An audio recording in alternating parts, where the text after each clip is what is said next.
Buenas noches, hermanos, que Dios les bendiga. Vamos a venir en oración delante de nuestro Señor y así entonces iniciamos el tiempo de la predicación. Oremos. Padre amado que estás en el cielo, venimos nuevamente a tu presencia, Señor, agradecidos por otra oportunidad que tú nos permites, Señor, de congregarnos en tu casa, de vernos los rostros nuevamente y de poder saludar a nuestros hermanos, de poder regocijarnos en su presencia. También, Señor, de poder alabar tu nombre y exaltarte. Y mira que ahora venimos, Señor, implorándote que tú hables a nuestros corazones, que tu palabra, Padre, pueda reinar, que pueda, Señor, prevalecer en todo lo que se diga en esta noche y que tu Santo Espíritu pueda traer convicción y a la vez edificar nuestras almas, Señor. Te damos gracias por esa oportunidad que tenemos, Señor, implorándote también por cualquier otro sitio en el cual se predique tu palabra, para que tú también, Señor, engrandezca tu nombre y puedas así también engrandecer tu iglesia. Gracias te damos infinitamente, Señor, y te pedimos todo esto por el santo nombre de tu Hijo Jesús. Amén y amén. Pueden sentarse, hermanos. Gracias.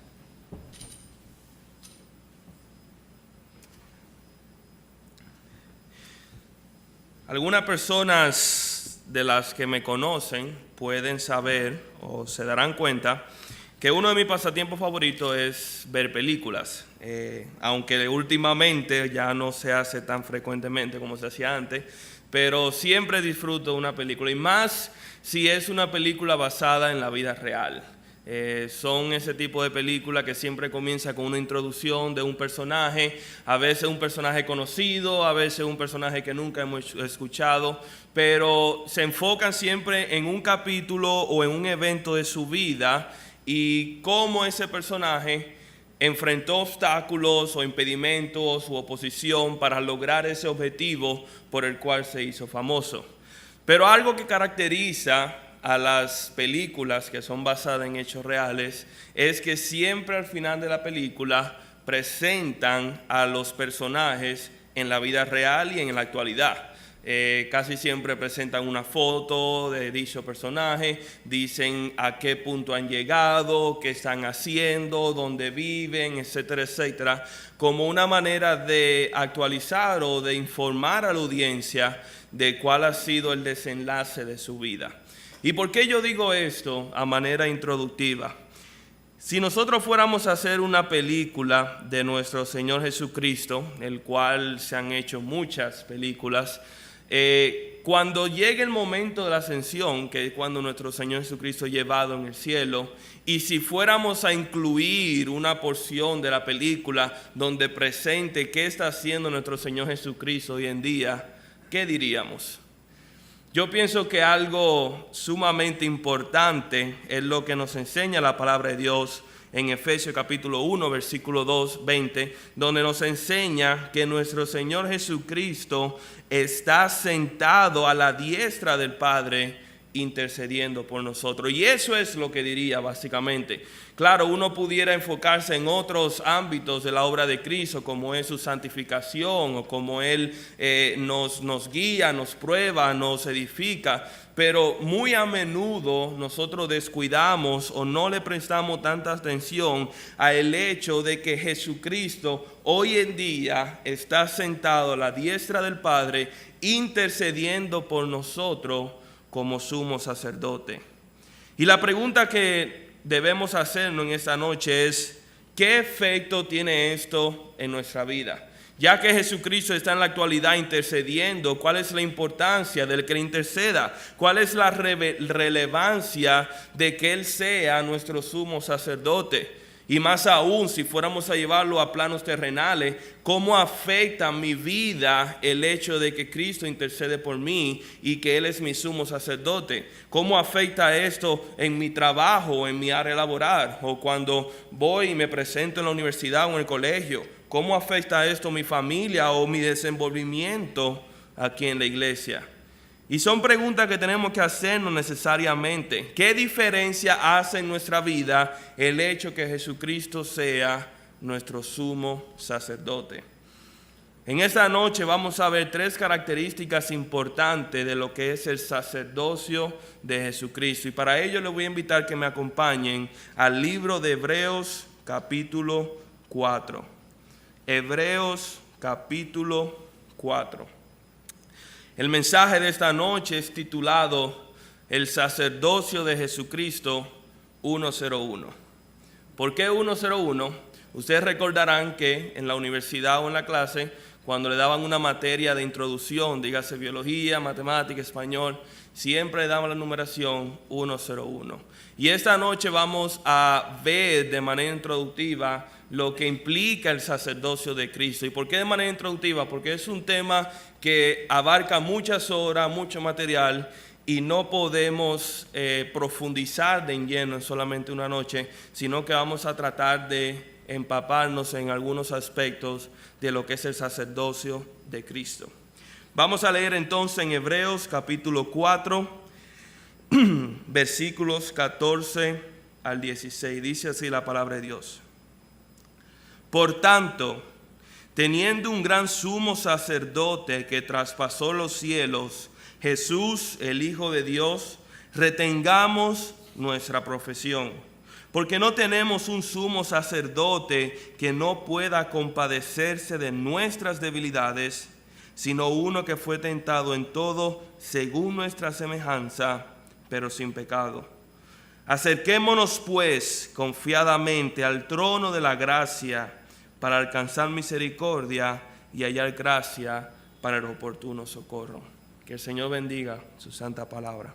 3 características del sacerdocio de Jesucristo. Pero antes de comenzar a estudiar y ver esta característica, es importante, como siempre hacemos, señalar cuál ha sido el tema o el contexto del pasaje que acabamos de leer. Ustedes podrán darse cuenta si estudian los capítulos 3 y el capítulo 4 de cómo el autor de Hebreos señala el hecho de que Israel había fallado en entrar en el reposo del Señor, de cómo por la dureza del corazón de Israel el Señor les prohibió a ellos entrar en su reposo, que en este caso hubiera sido la tierra prometida. Pero también esos capítulos sirven de exhortación a nosotros creyentes de que debemos procurar no endurecer nuestro corazón, debemos procurar escuchar la palabra de Dios de manera que nosotros también podamos entrar en el reposo de nuestro Señor. Obviamente ya en el caso de nosotros el reposo de nuestro Señor no es una tierra prometida como en el caso de Israel, sino que viene siendo la tierra prometida de nosotros, el cual es Cristo Jesús. El autor de Hebreo hace hincapié en que debido a la dureza del corazón es que Israel fue incapaz de entrar en el reposo del Señor. Y Dios conoce todos nuestros corazones, como dice en el versículo 10, unos cuantos versículos adelante. Incluso también conoce nuestros más profundos pensamientos y nuestras más profundas ideas y corazón, como vemos en el versículo 12. Aquel versículo tan famoso que habla de la palabra de Dios siendo viva y eficaz y más cortante que una espada de doble filo. Aquella que puede partir el alma y el espíritu e incluso discernir los pensamientos más internos del corazón. ¿Y por qué menciono esto? Porque cuando nosotros vemos estos versículos y vemos cómo Israel falló en entrar en el reposo por la dureza de su corazón, y vemos cómo el Señor nos enseña que delante del Señor no hay nada encubierto, sin embargo la palabra puede discernir incluso lo más profundo de nuestro corazón, es natural que nosotros nos sintamos intimidados ante tal descubrimiento, ante tal desnudez. Es natural que nosotros nos sintamos cohibidos de siquiera acercarnos a Dios por miedo de que seamos juzgados por nuestro pensamiento y por ende no entremos al reposo del Señor. Y en vista de esto es que aquí vemos cómo el autor de Hebreos consuela los corazones, consuela los pensamientos de esa audiencia, introduciendo el tema del sacerdocio de Cristo, un tema que él había ya tocado anteriormente en la epístola, pero que ahora comienza a desarrollar a profundidad. Y como dice en el versículo 16, es por eso que hace hincapié: acerquémonos pues confiadamente al trono de gracia. Así que una vez entendiendo esto, vamos a entrar en materia, en cuáles son estas características que vemos en este versículo según el sacerdocio de Jesucristo. La primera característica que nosotros vemos no se ve implícitamente o directamente aquí en ese versículo, pero sí es relacionado con el tema, y es el orden del sacerdocio de nuestro Señor Jesucristo. ¿Cuál es el orden? O según el orden, dice la Biblia, que Él es sacerdote según el orden de Melquisedec. Cuando nosotros estudiamos el libro de Hebreo, pudiéramos decir fácilmente que uno de los temas principales, si no es el tema principal del libro de Hebreo, es la supremacía de Cristo. Y constantemente nosotros vemos cómo el autor de Hebreo le enseña a su audiencia, los cuales son creyentes judíos, básicamente le enseña a una audiencia hebrea a no ser hebrea. Y lo hace demostrando la supremacía de Cristo en todo lo relacionado a lo que es la adoración o el culto hebreo. Por ejemplo, nosotros vemos en los capítulos que el autor exalta al Señor Jesucristo por encima de los ángeles. Y dice también que Cristo es mayor que Moisés y que la ley, y que también que el tabernáculo. También habla que Cristo es superior al altar y sus ofrendas. Y en esa parte también incluye que Cristo es mayor al sacerdocio de Aarón. Y si queremos entender necesariamente lo que significa el sacerdocio de Cristo, tenemos que entender cuál era la función o qué era lo que significaba el sacerdocio de Aarón en el pueblo de Israel. El sacerdocio de Aarón es algo que nosotros vemos en el Antiguo Testamento como parte de la adoración establecida por nuestro Señor en el Antiguo Testamento. Si nosotros vemos en las Escrituras, nos daremos cuenta que en la parte de la adoración habían tres niveles. Estaban la tribu de Leví, la cual era la tribu que el Señor había elegido para que le sirva y le ministre en el templo, pero de la tribu de Leví había elegido a Aarón y su descendiente para que hagan la función de sacerdote. Todo sacerdote era de la tribu de Leví, pero no todos los levitas eran sacerdotes, solamente aquellos que descendían de Aarón. Pero había uno en específico que era elegido, por lo general era siempre el hijo del sumo sacerdote, el cual hacía la función de sumo sacerdote. Nosotros vemos en Éxodo capítulo 28 que fue Dios quien designó primeramente a Aarón como el primer sumo sacerdote, y sus hijos eran aquellos que habían de seguir este linaje o este oficio de sumo sacerdote.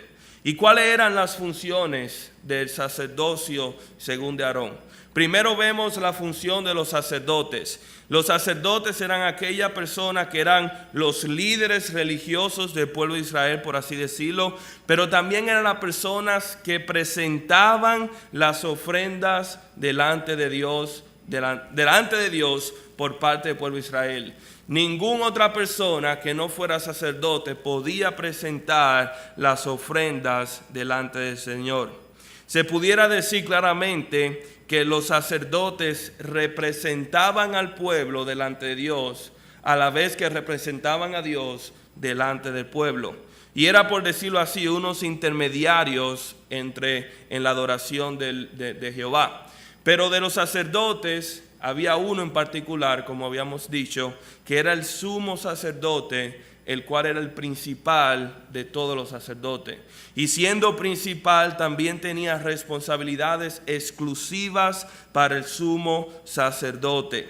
Nosotros vemos que una de sus responsabilidades estaba el hecho de que venía a ser el guía del pueblo, al cual venían a consultar los reyes y los líderes y príncipes. Cuando querían conocer la voluntad del Señor sobre un tema, ellos venían y le pedían al sumo sacerdote que les enseñara cuál era la voluntad del Señor.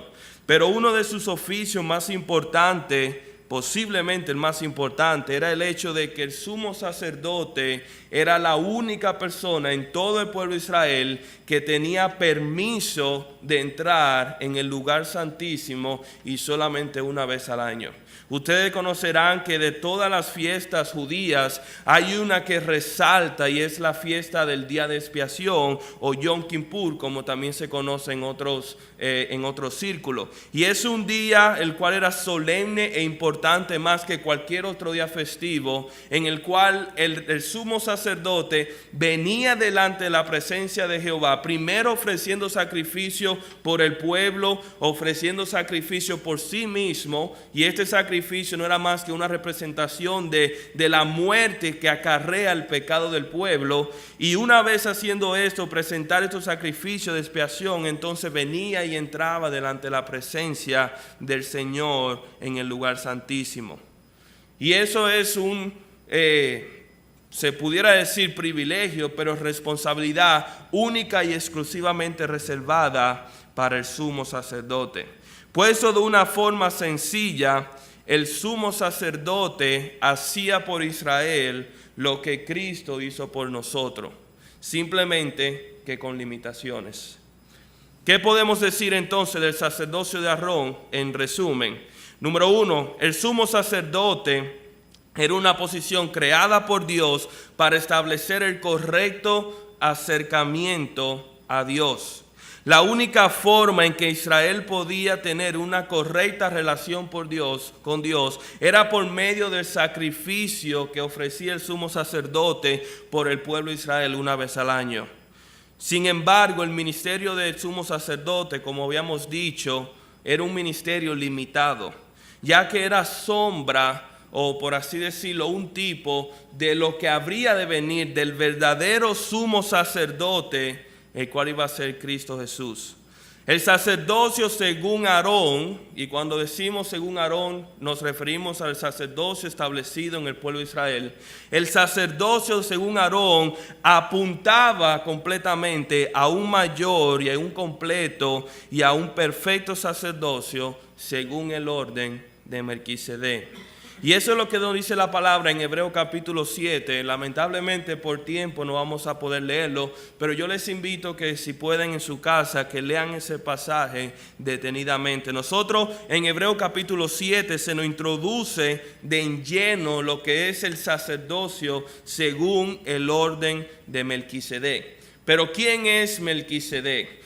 Cuando nosotros estudiamos las Escrituras, nosotros vemos que existe un pasaje en Génesis capítulo 14, en los versículos 17 al 20, en el cual se introduce este personaje. Melquisedec dice la Biblia que es el rey de Salem y también le llama sacerdote, el Dios Altísimo, el cual salió al encuentro de Abraham una vez que él había venido de la derrota de los, Kedorlaomer, el cual era uno de los reyes que había sitiado y se había, por así decirlo, secuestrado a Lot y su familia cuando atacó la ciudad de Sodoma y Gomorra. Entonces vemos cómo Abraham regresa de esa victoria y al encuentro le sale Melquisedec. Y lo que hace Melquisedec es que le ofrece pan, le ofrece vino y bendice a Abraham. ¿Y qué hace Abraham con Melquisedec? Pues entonces le da los diezmos de todo lo que tenía, del botín de la guerra.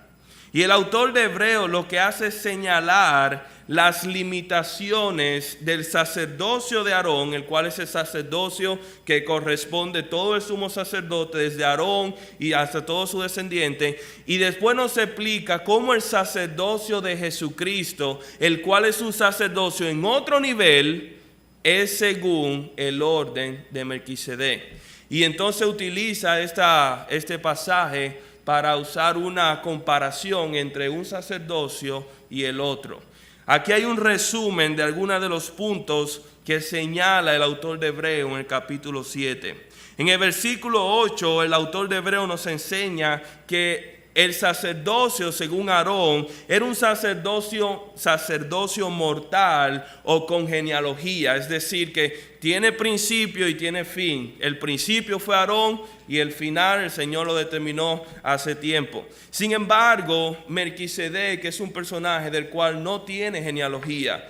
No se conoce su descendencia, no se conoce su proceder, no se conoce su trasfondo, por así decirlo. Y lo que implica esto, y lo dice el autor de Hebreo en el versículo 3 del capítulo 7, es que este sacerdote, por así decirlo, es un sacerdocio eternal, sin principio y sin fin, como lo es nuestro Señor.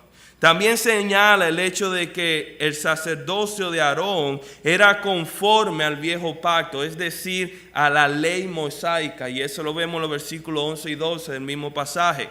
Sin embargo, el sacerdocio de Jesucristo, según Melquisedec, es conforme a un nuevo pacto, ya no de la ley de Moisés, sino de la gracia de Dios y la obra de Cristo en la cruz. También nosotros vemos que el sacerdocio de Aarón era un sacerdocio insuficiente en el sentido de que involucraba a muchos sumos sacerdotes. Nacía uno, vivía, servía y moría. Y cuando moría venía otro, tomaba su lugar y así sucesivamente. Sin embargo, en el sacerdocio, según Melquisedec, solamente ha existido un sumo sacerdote y ese es Cristo Jesús. Uno que ha sido suficiente para ejercer su oficio por toda la eternidad, para siempre y por siempre. También nos enseña que el ministerio del sacerdocio, según Aarón, que el ministerio de intercesión era limitado. En el versículo 23 del capítulo 7 nos dice, en el sentido de que ellos venían y presentaban sacrificio, pero tenían que presentar sacrificio una y otra vez cada año, porque ese sacrificio no era suficiente para perdonar todos los pecados de una vez y por todas. Sin embargo, sabemos, porque nos enseña la Escritura, que nuestro Señor Jesucristo ofreció sacrificio una vez y para siempre a Él mismo, convirtiéndose así en el sacrificio perfecto y convirtiéndose así en el intercesor perpetuo. También nos enseña en el versículo 27 que este sacerdocio estaba compuesto de hombres que eran pecadores, cuyos oficios, o mejor dicho, antes de venir delante del Señor, ellos tenían que ofrecer sacrificio por sí mismos y reconocer su propia pecaminosidad.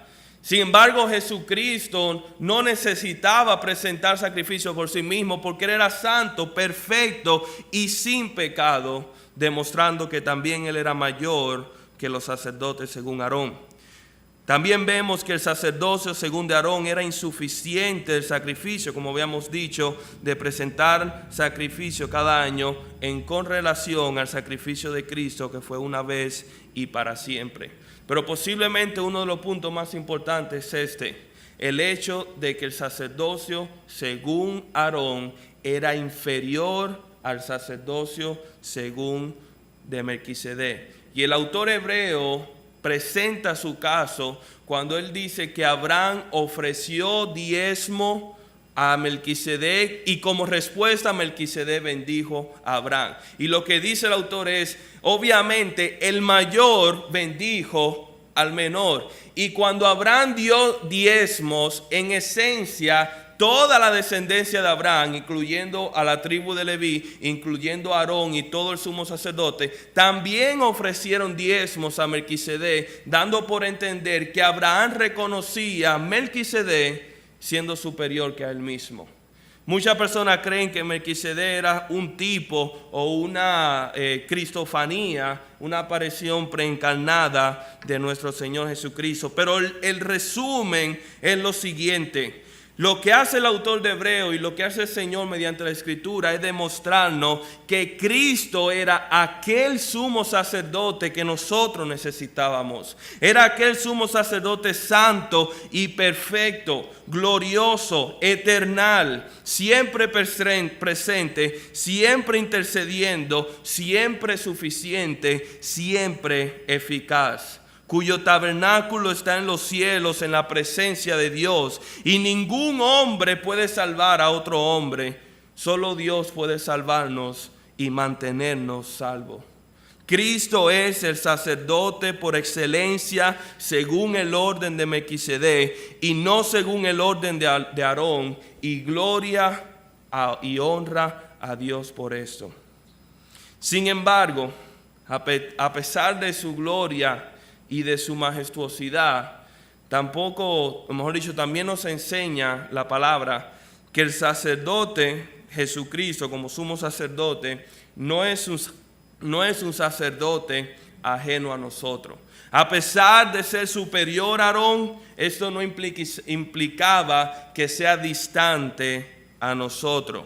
Sin embargo, como dice el pasaje que leíamos, que era un sumo sacerdote según nuestra semejanza. A pesar de su gloria y exaltación, a pesar de su magnificencia, a pesar de que habita en un tabernáculo celestial y que está sentado a la diestra del Padre, Cristo Jesús no es distante ni de ti ni de mí, sino que se identifica plena y completamente con nosotros porque fue uno de nosotros. Y eso es lo que nos enseña aquí los versículos 15 y 16 en adelante. Mira cómo dice el versículo 15. Porque no tenemos un sumo sacerdote que no puede compadecerse de nuestras debilidades. Y esto nos lleva a la segunda característica. La primera característica del sacerdocio de Cristo era su orden o su proceder, el cual es según Melquisedec. Pero su segunda característica viene siendo su semejanza. ¿Y cuál es su semejanza? Como dice aquí el versículo, según los hombres, según nosotros. Como seres humanos, nosotros deseamos que las personas nos entiendan. Muchas veces cuando nosotros enfrentamos dificultades o diversas pruebas, nosotros anhelamos que alguien nos entienda y, por decirlo así, se ponga en nuestros zapatos. Y no lo hacemos pensando que esto va a resolver el problema, sino simplemente encontramos consuelo en saber que alguien nos entiende. Yo recuerdo una película que vi hace mucho tiempo que trataba precisamente de esto, en el cual por razones de Hollywood y la película, una madre y una hija, la cual siempre estaban en conflicto, por un día cambiaron de papel. La hija se convirtió en madre y la madre se convirtió en hija. Y el desenlace de la película es precisamente eso, que ambas pudieron apreciar el trabajo de la otra y ambas pudieron identificarse con la vida de la otra. Y esto es precisamente lo que significa que Cristo es conforme a nuestra semejanza. El hecho de que Cristo puede identificarse plena y completamente con nosotros. Fíjate la palabra que utiliza aquí en el versículo cuando dice, porque no tenemos un sumo sacerdote que no pueda compadecerse. La palabra compadecerse en el griego es la misma palabra que se traduce como simpatizar. Y lo que está diciendo aquí es, no tenemos a un sumo sacerdote que no pueda simpatizar con nosotros, que no pueda sufrir como nosotros hemos sufrido, que no pueda sentir como nosotros hemos sentido. Al contrario, todo lo que hemos vivido, en cierta forma, Él también lo ha vivido y por ende se puede identificar. En otra palabra, lo que significa es que tenemos un sumo sacerdote que es completamente capaz de simpatizar con nosotros y entender nuestras luchas. No porque lo haya leído en un libro, no porque lo aprendió del Padre, no porque siempre Él escucha nuestras oraciones, no. Simple y llanamente porque Él vivió en carne propia nuestras luchas y debilidades. Como dice aquí al final del versículo, dice, sino uno que fue tentado en todo según nuestra semejanza, pero sin pecado. Y es interesante que cuando el Señor nos habla por medio de su palabra y nos dice que Él es un sumo sacerdote que se identifica con nosotros, hace el hincapié en su tentación. Nuestra tendencia natural o mi tendencia natural hubiera sido pensar, en un sumo sacerdote que ha pasado la misma lucha que yo, o en un sumo sacerdote que ha pasado trabajo como nosotros, o en un sumo sacerdote que ha tenido hambre, que ha estado enfermo, que ha tenido escasez, precariedad, un sumo sacerdote que haya tenido problemas en el trabajo, que los hijos sean malcriados, etcétera, etcétera. Pero el problema de nosotros no es el problema de la vida. Nuestro problema más grande es el pecado. Y es por esa razón que hace hincapié en el hecho de que Él se identifica con nuestra tentación, con nuestra más grande necesidad que tiene el ser humano, que que es lidiar con nuestro pecado y encontrar el perdón de Dios. Nosotros vemos aquí que hace hincapié en lo que es la tentación del Señor Jesucristo. Cristo, y cuando hablamos de la tentación del Señor Jesucristo, hay que hacer esta aclaración. Cristo no fue tentado en cada uno de los posibles escenarios que puede existir. Cuando dice que Cristo fue tentado en todo según nuestra semejanza, no quiere decir que Él fue tentado en que si nosotros vamos manejando la 27 de febrero y se mete un motorista, Él sintió exactamente eso. O sea, obviamente debido a la cultura, el tiempo y la ubicación no aplicaba ese contexto. Pero sí significa que fue tentado en lo que es la esencia de la tentación para nosotros. Y permítame explicarle lo que esto significa.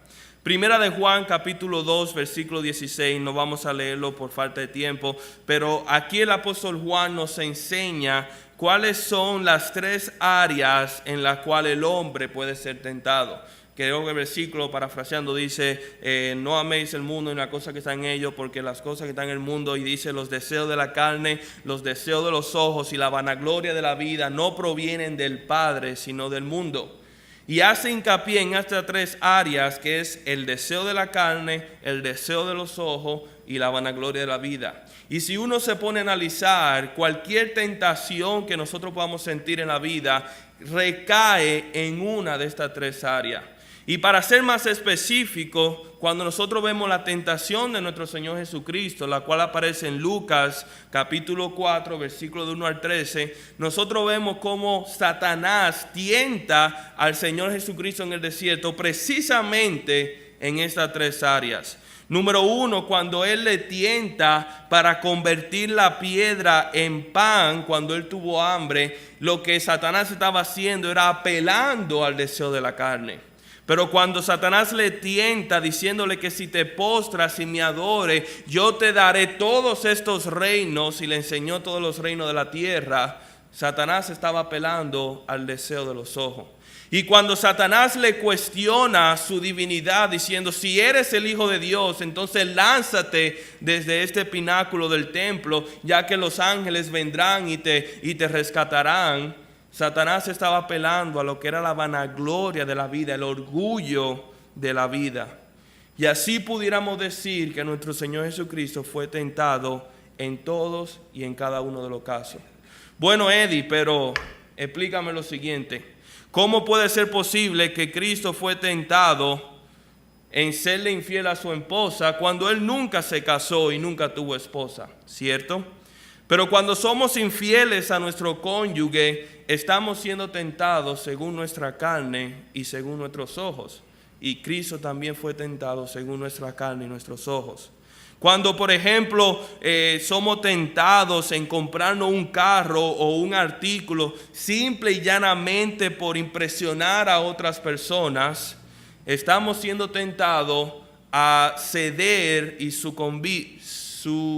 a ceder a lo que es no quiso salir la palabra. Estamos siendo tentados a ceder a la vanagloria de la vida, justo como Cristo también fue tentado. Las tentaciones pueden ser diversas, vienen en diferentes formas y diferentes colores, pero su composición siempre es la misma. Y por esa razón podemos decir que Cristo fue tentado en todo según nuestra semejanza, pero sin pecar. La naturaleza divina de Cristo no le permitía pecar, pero tampoco el hecho de que Él no tenía una naturaleza pecaminosa, por ende no tenía ese dominio bajo el pecado como lo tenemos nosotros. Y yo lo voy a ser sincero, yo solía pensar que esto era injusto. Yo solía pensar, ¿cómo puede ser que comparen mi tentación a la de Cristo cuando Él fue aquel que no tenía que pecar? Sin embargo, yo sí puedo pecar y peco. O sea, es como que Él tiene más ventaja que yo en esa comparación. Pero si nosotros nos ponemos a analizar real y efectivamente, el hecho de que Él no podía pecar convierte sus tentaciones mucho más relevante y significativa para nosotros. Permítame explicarle. Se puede decir con toda certeza que Cristo conoció el fin de la tentación. ¿Y qué significa esto? Quiere decir que Él resistió la tentación a tal punto de que Él conoció la mayor capacidad o el mayor poder que tenía Satanás en tentar a una persona, sin ceder a la tentación.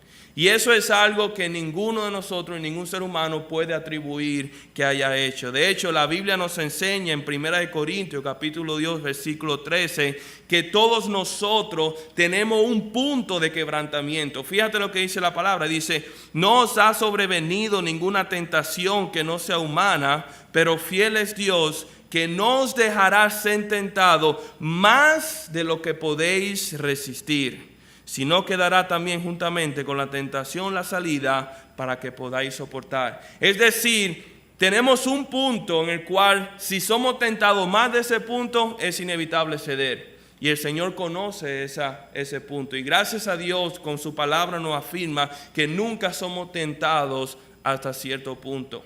Pero solamente conocemos la tentación hasta el momento en que cedemos en ella.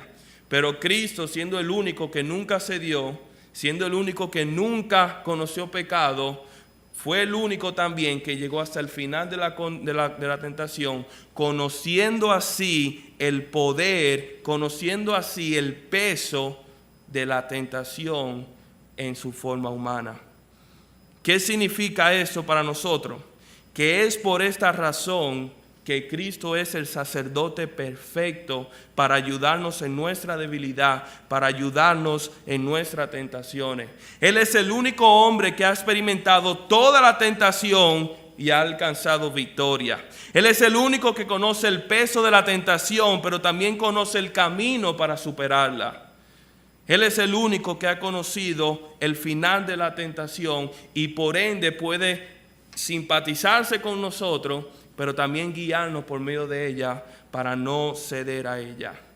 Uno de los comentaristas decía lo siguiente con respecto a eso. Dice, al experimentar la tentación, Jesús pudo entender a perfección el género humano, así como identificarse con sus hermanos y tener compasión real de ellos. Consecuentemente, acerquémonos confiadamente al trono de gracia. Ya que Cristo venció la tentación y por así decirlo, en todo fue tentado sin pecar, la invitación que nos hace a nosotros, acerquémonos entonces confiadamente al trono de gracia. Fíjese cómo dice el versículo 16, y esta es la última característica que veremos. Versículo 16 dice, acerquémonos pues confiadamente al trono de la gracia para alcanzar misericordia y hallar gracia para el oportuno socorro. Y hay una belleza en esta invitación. Nosotros vemos que las características eran: número 1, su orden según Melquisedec; número 2, su semejanza según nosotros; número 3, su obra. ¿Y cuál es su obra? Intercesora. La obra de nuestro Señor Jesucristo como sumo sacerdote es una obra intercesora por nosotros. Y este versículo nos enseña claramente. Este versículo posiblemente es una de las más bellas invitaciones que nosotros encontramos en las Escrituras. Acerquémonos confiadamente al trono de la gracia. Acerquémonos pues. Y ese pues quiere decir, debido a todo lo que hemos visto anteriormente, debido a que tenemos un sumo sacerdote no según el orden humano, sino según el orden divino que es Melquisedec, debido a que tenemos un sacerdote según nuestra semejanza, debido a que tenemos un sacerdote que se compadece de nosotros y conoce nuestras debilidades, entonces podemos acercarnos confiadamente al trono de la gracia. Yo no sé si a ustedes les ha pasado alguna ocasión en que se han visto en un lugar completamente desconocido, que se sienten como que no pertenecen a ese lugar, pero encuentran a una persona que de una forma u otra, o es que sean conocidos, o fue que esa persona fue amable y le da la bienvenida, y en ese momento tú nada más quieres estar con esa sola persona. Yo recuerdo en una ocasión que me tocó ir a Estados Unidos, fue la primera vez que viajé a Estados Unidos, Y debido a que estaba en preparación para una competencia de natación, tenía que seguir entrenando incluso en Estados Unidos. Y a través de uno de mis familiares pude participar en unos entrenamientos y prácticas de natación en un equipo americano. Y yo recuerdo cuando yo llegué por primera vez, el cual no hablaba inglés, no conocía el inglés todavía, no conocía a nadie en ese sitio, no sabía la mecánica de cómo los americanos practicaban natación. Pero vino un muchacho contemporáneo mío, hispano, me dio la bienvenida, me habló en español y por el resto de la práctica yo me quedé cerca de ese muchacho. Yo no me le alejé, yo creo que al final él tuvo miedo de mí y más nunca me quiso volver a ver porque fue una cosa que a donde iba él, ahí iba yo. Y eso es precisamente lo que nos está diciendo el Señor Jesucristo. Debido a que Cristo está delante del trono y debido a que Cristo, nuestro sumo sacerdote, está en la presencia de Dios, podemos acercarnos confiadamente al Padre, no porque estemos delante del trono, sino porque estemos con Cristo, quien es nuestro sumo sacerdote. La palabra confiadamente que aparece aquí significa en el griego sin miedo y tiene la idea de hablar libremente o tener una libre expresión. Y eso es lo que nos está diciendo el Señor Jesucristo, que nos acerquemos libremente a este trono. Pero si fuéramos sinceros, pudiéramos decir que el trono de nuestro Señor, el trono de Dios, puede inspirar muchas cosas, pero no confianza. Si quieren podemos ver en las Escrituras y preguntarle a Isaías cuando vio la gran revelación del trono blanco si él sintió confianza. Lo primero que dijo fue decir, ay de mí que soy pecador y he visto al trono. O cuando Juan vio la visión del gran trono blanco que automáticamente cayó postrado delante del Señor, enmudecido. Eso no es una señal de confianza en lo absoluto. O cuando vemos que ese mismo trono, el cual el Señor dice acérquense, es el mismo trono que va a juzgar las naciones en el día del juicio final. O que es el mismo trono que también va a probar nuestras obras por medio del fuego. Y que es el mismo trono que también va a condenar los pecados de la humanidad. Y aquella persona que se presenten delante de ese trono sin haber recibido a Cristo Jesús como Señor y Salvador, lamentablemente le esperará condenación y calamidad de parte de ese trono. Un trono que si es algo es temible sobre cualquier otra cosa. Sin embargo, Cristo nos dice, acerquémonos pues confiadamente delante del trono. Y la realidad es que no se trata del trono, sino de quien intercede por nosotros delante del trono. Cristo Jesús, nuestro sumo sacerdote. Primera de Juan, capítulo 2, versículo 1, dice lo siguiente: hijitos míos, estas cosas os escribo para que no pequéis. Si alguno hubiere pecado, abogado tenemos para con el Padre, a Jesucristo el justo. Y aquí nos dice cómo Él, delante del Padre, intercediendo por nosotros, se ha convertido en una fuente ilimitada para nuestro oportuno socorro. Como creyentes, nosotros tenemos a nuestra disposición una fuente ilimitada de gracia y misericordia para todo momento que lo necesitemos. Y créanme, hermanos, que lo necesitamos a cada rato. Y están disponibles a nosotros en la persona de Cristo Jesús. Cuando somos tentados, en ese momento que nosotros nos sentimos vulnerables, en ese momento cuando la tentación es mayor que cualquier otra tentación que hayamos experimentado, cuando la única opción que nosotros vemos es simplemente ceder a la tentación, cuando nuestra carne y nuestros ojos y nuestro orgullo claman a gran voz que le alimentemos con el pecado, ¿cuál es la invitación que nos hace el Señor? Acerquémonos pues al trono de gracia. Debemos mirar a Cristo y clamar para que nos socorra, que nos muestre la salida, que nos guíe a la victoria, que nos dé la fortaleza para resistir, que nos dé de su gracia. Y si le pedimos con fe, Él nos las dará. Pero en el caso de que pequemos, entonces también podemos apelar por su misericordia. Pero si llegásemos a caer, entonces su misericordia está disponible. Cuando nos sentimos incapaces de venir delante de su presencia, cuando la vergüenza nos cohíbe de buscar su rostro, cuando nuestro pecado nos acuse, debemos confiar en aquel que intercede por nosotros, aquel que tiene a disposición un trono lleno de toda la misericordia que nosotros podamos necesitar.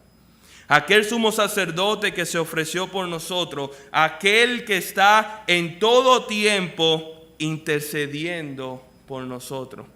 Hermano, esto es algo que debe cautivar nuestra mente. Fíjense lo que dice Hebreos capítulo 7, versículos 24 y 25.